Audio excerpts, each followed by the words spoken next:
Video editing का एक ऐसा टूल जिसके बगैर वीडियो एडिटिंग कंप्लीट हो ही नहीं सकती और इस टूल को यूज़ करते हुए आप छोटी छोटी एडिट्स करके अपनी वीडियोस को नेक्स्ट लेवल तक ले जा सकते हो। जानते हो मैं किस टूल की बात कर रहा हूँ? जी हाँ, बिल्कुल मैं की फ्रेमिंग की ही बात कर रहा हूँ।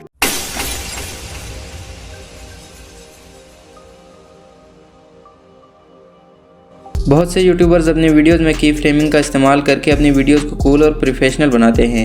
अब जिनको नहीं मालूम कि की फ्रेमिंग होता क्या है तो परेशान क्यों हो रहे हो, मैं हूं ना बताने के लिए। लेकिन की फ्रेमिंग क्या होता है ये बताने से पहले आपको ये बता दूं कि इस चैनल को सब्सक्राइब करने से ऐसी मजीद इन्फॉर्मेटिव वीडियोस सबसे पहले आप तक ही पहुँचेंगी। तो देर किस बात की है, जल्दी से सब्सक्राइब के बटन को दबा दो। ऑलराइट, तो आपने काफ़ी यूट्यूबर्स की वीडियोज़ में छोटे छोटे ऑब्जेक्ट्स को एनिमेट होते देखा होगा। यह सारा कमाल की फ्रेमिंग का ही होता है। फॉर एग्जाम्पल, मैं सब्जेक्ट को इस पॉइंट से लेकर इस पॉइंट तक कंटिन्यूसली मूव करवाना चाहता हूं तो मुझे की फ्रेमिंग का इस्तेमाल करना पड़ेगा। तो आज की वीडियो में हम बेसिक और एडवांस लेवल की फ्रेमिंग सीखेंगे। अब ये तो आप जानते ही होंगे कि एडवांस लेवल की सीखने के लिए बेसिक लेवल का आना बहुत ज़रूरी है। तो पहले बेसिक लेवल की फ्रेमिंग सीखते हैं, फिर एडवांस की तरफ चलेंगे। की फ्रेमिंग की हेल्प से बेसिक टेक्स्ट एनिमेशन बनाने के लिए सबसे पहले आपने पिक्सेल लैब एप्लीकेशन ओपन कर लेनी है। पिक्सेल लैब एप्लीकेशन ओपन करने के बाद यहाँ पे आपने अपना टेक्स्ट लिख लेना है जो आपने एनिमेट करवाना है इन द वीडियो। तो मैं यहाँ पे लिख लेता हूँ बेसिक टेक्स्ट एनिमेशन। आपने अपनी मर्ज़ी का टेक्स्ट लिख लेना है। टेक्स्ट लिखने के बाद आपने इसे थोड़ा सा बड़ा करके आपने दरमियान में कर देना है और इसका जो फ़ॉन्ट है आपने यहाँ पे अपनी मर्ज़ी का दे देना है। तो मैं यहाँ से इसे ये वाला फ़ॉन्ट दे देता हूँ। फ़ॉन्ट सेलेक्ट करने के बाद इसे बड़ा करके आपने अब इसका कलर जो है इसे एडजस्ट कर लेना है। जिस तरह का आपने बैकग्राउंड रखना हो उस हिसाब से आपने इसका कलर चेंज कर लेना है। तो मैं यहाँ पे वाइट बैकग्राउंड रख रहा हूँ तो मैं यहाँ से इसको ब्लैक कलर दे देता हूँ। कलर देने के बाद आपने सिंपली इसे ट्रांसपेरेंट करके सेव कर लेना है और अब की बार आपने कैपकट एप्लीकेशन ओपन कर देनी है। कैपकट एप्लीकेशन ओपन करने के बाद यहाँ पे आपने एक बैकग्राउंड ऐड कर लेना है। जैसा कि मैंने ब्लैक कलर का टेक्स्ट लिखा था इसलिए मैंने व्हाइट कलर का बैकग्राउंड ऐड किया है। इसके बाद आपने ओवरले पे जाना है और यहाँ पे वो PNG ले लेनी है जो आपने पिक्सेल लैब में अभी बनाया था टेक्स्ट के साथ। तो मैं यहाँ से वाली PNG ले लेता हूँ। टेक्स्ट ऐड करने के बाद इसे आपने थोड़ा सा छोटा करके आपने मिड में इसे एडजस्ट कर लेना है जैसा कि मैं कर रहा हूँ। इतना कुछ करने के बाद आपने दोबारा ओवरले पे जाना है और यहाँ पे मैं एक PNG ले रहा हूँ। तो मैंने अपने चैनल का लोगो ले लिया और अब इसे छोटा करके बिल्कुल टेक्स्ट के स्टार्टिंग पॉइंट के पास ले आता हूँ।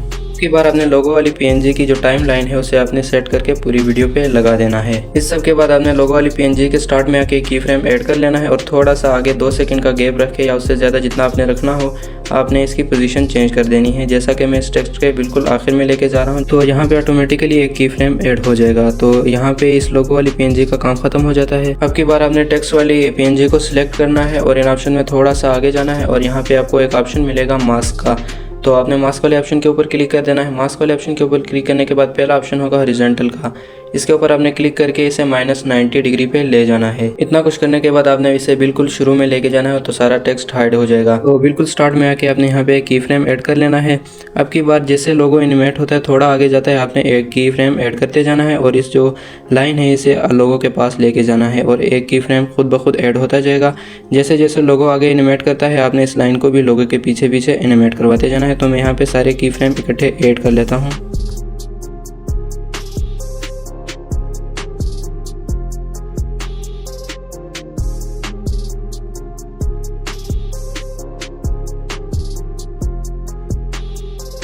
तो यहाँ पे एनिमेशन रेडी हो चुकी है और कुछ इस तरह से बनी है।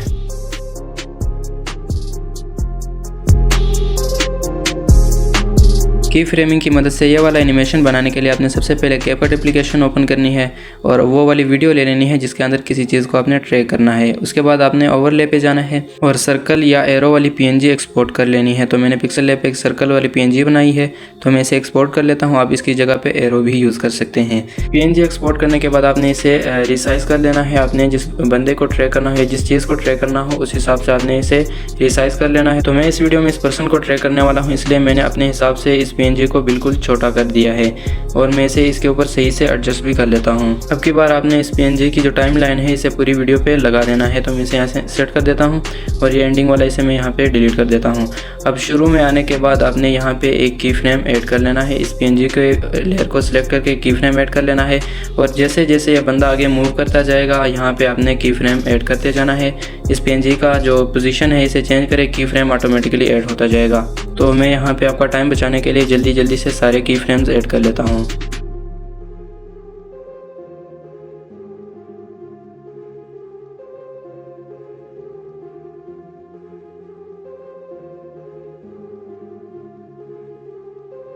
तो मैंने सारे की फ्रेम्स ऐड कर लिए हैं और फाइनल रिजल्ट कुछ इस तरह से है। और इस तरह से आप अपनी वीडियो में किसी भी पर्सन को, किसी भी चीज़ को या किसी भी चीज़ को हाईलाइट या ट्रैक कर सकते हैं।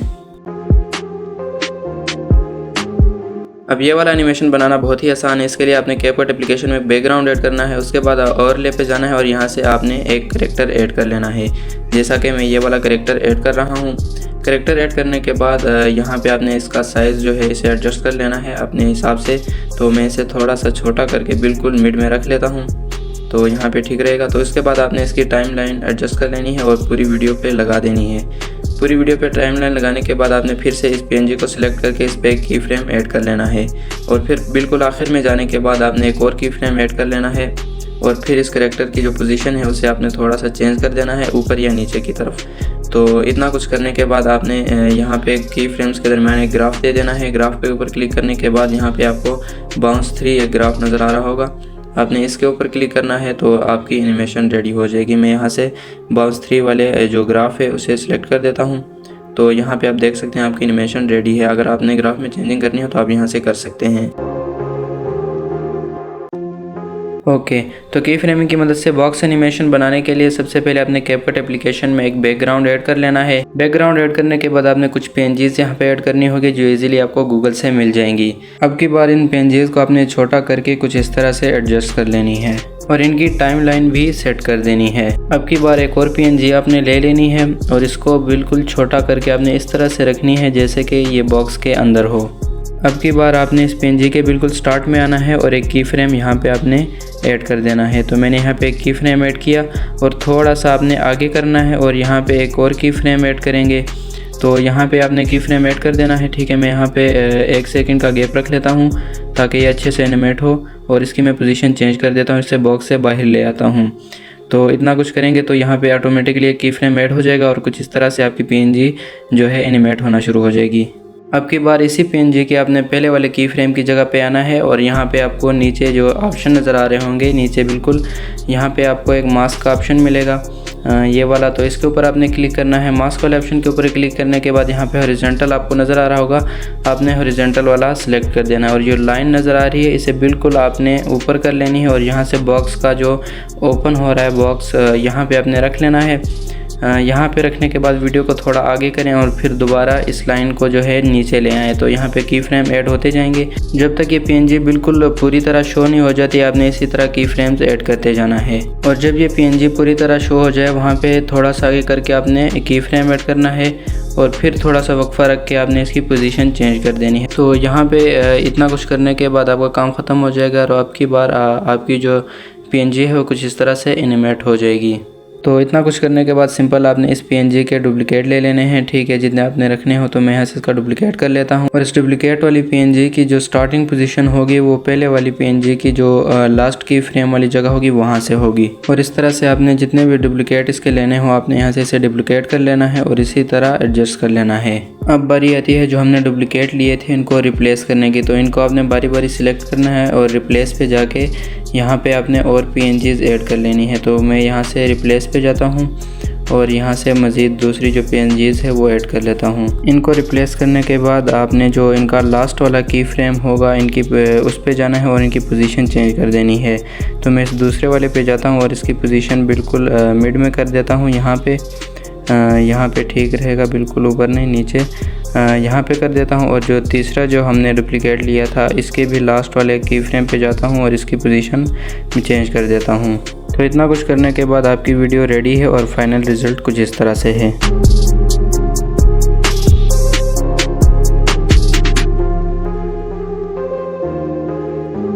की फ्रेमिंग की हेल्प से 3D एनिमेशन बनाने के लिए सबसे पहले आपने एक बैकग्राउंड ऐड कर लेना है। ये बैकग्राउंड आपको गूगल से मिल जाएंगे, ग्रिड बैकग्राउंड सर्च करेंगे तो ये मिल जाएंगे। तो यहाँ पे मैं इसे थोड़ा सा जूम कर लेता हूँ 3D एनिमेशन बनाने के लिए। इस बैकग्राउंड को जूम करने के बाद आपने ओवरले पे जाना है और यहाँ पे कोई भी अपनी मर्ज़ी का एक एलिमेंट ले लेना है। तो मैं यहाँ पे ये कैपकट का लोगो ले लेता हूँ, आपने अपनी मर्ज़ी का एलिमेंट ले लेना है। PNG को लेने के बाद आपने इसका साइज़ एडजस्ट कर लेना है और बिल्कुल छोटा रख के इसे बैकग्राउंड से बाहर ले जाना है ऊपर की तरफ से। अब की बार आपने स्टार्ट में आके PNG और बैकग्राउंड दोनों पे एक एक की फ्रेम ऐड कर लेने हैं। की फ्रेम ऐड करने के बाद इसे थोड़ा सा आगे की तरफ ले जाना है और यहाँ पे बैकग्राउंड की पोजीशन जो है वो चेंज कर देनी है, थोड़ा ऊपर की तरफ ले जाना है बैकग्राउंड को। तो ऑटोमेटिकली यहाँ पे की फ्रेम ऐड हो जाएगा। मैं इसे थोड़ा सा ऊपर लेके जाता हूँ और यहाँ पे अपने कैपकट वाली जो PNG है इसे सिलेक्ट करके इसे आपने शो करवा देना है। तो कुछ इस तरह से आपकी एनिमेशन रेडी हो चुकी है। मैं आपको प्ले करके दिखा देता हूँ। अब की बार इन्हें स्मूथ बनाने के लिए आपने जो की फ्रेम्स है इनके दरमियान आपने ग्राफ ऐड कर देना है। तो आपने ग्राफ के ऊपर क्लिक करना है और यहाँ पे इज़ आउट टू वाला ग्राफ आपको नज़र आ रहा होगा, आपने यहाँ पे इस पे ऐड कर देना है और बैकग्राउंड के की फ्रेम्स के दरमियान भी ये वाला ग्राफ आपने ऐड कर देना है। अब की बार आपने ओवरले पे जाना है और तीसरी PNG ले लेनी है। तो मैं यहाँ से YouTube का लोगो ले लेता हूँ और इसका साइज़ थोड़ा बड़ा करने के बाद आपने कुछ इस तरह से इसे बैकग्राउंड से बाहर की तरफ ले जाना है और इसकी टाइम लाइन जो है इसे भी एडजस्ट आपने कर लेनी है। तो मैं यहाँ पे इसको एडजस्ट कर लेता हूँ और शुरू में आके आपने एक की फ्रेम यहाँ पे ऐड कर लेना है। इसके की फ्रेम ऐड करने के बाद आपने थोड़ा सा फिर आगे की तरफ ले जाना है और इसकी पोजीशन चेंज कर देनी है। तो ऑटोमेटिकली एक और की फ्रेम ऐड हो जाएगा। अब चूँकि ये जो YouTube के लोगो को जो एनिमेशन लगा है, जूम आउट का एनिमेशन लगा है, इसलिए हम जो कैपकट का जो लोगो है इसे भी छोटा कर देंगे और जो बैकग्राउंड शुरू में हमने जूम इन किया था उसे भी जूम आउट कर देंगे। अब की बार फिर से ग्राफ वाले ऑप्शन पे जाना है और उन सब के दरमियान एक ही ग्राफ दे देना है।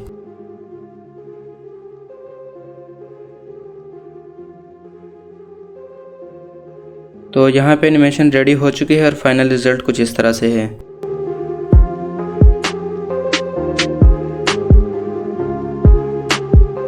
अब बंडल एनिमेशन बनाना बहुत ही आसान है। इसके लिए आपने कैपकट एप्लीकेशन में एक बैकग्राउंड ऐड कर लेना है। उसके बाद आपने ओवरले पे जाना है और उन PNGs में से एक PNG ले लेनी है जिसका आपने बंडल एनिमेशन बनाना है। तो मैं यहाँ से ये वाली एक PNG ले लेता हूँ और इसका साइज़ आपने 1:1 में ही रखना है।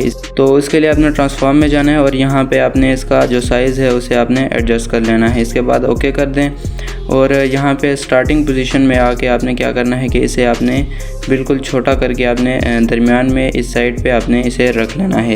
इसके बाद आपने थोड़ा सा प्ले करने के बाद एक की फ्रेम यहाँ पे आपने ऐड कर लेना है। तो फिर आपने स्टार्ट में आके एक और की फ्रेम ऐड कर लेना है और इस की फ्रेम में जो है इसका साइज़ थोड़ा बड़ा करके बैकग्राउंड से आपने बाहर ले जाना है और बिल्कुल मिड में ही रखना है इसे। तो इतना कुछ करने के बाद जो एनिमेशन है वो कुछ इस तरह से बनी है। मैं आपको एक दफ़ा दिखा देता हूँ।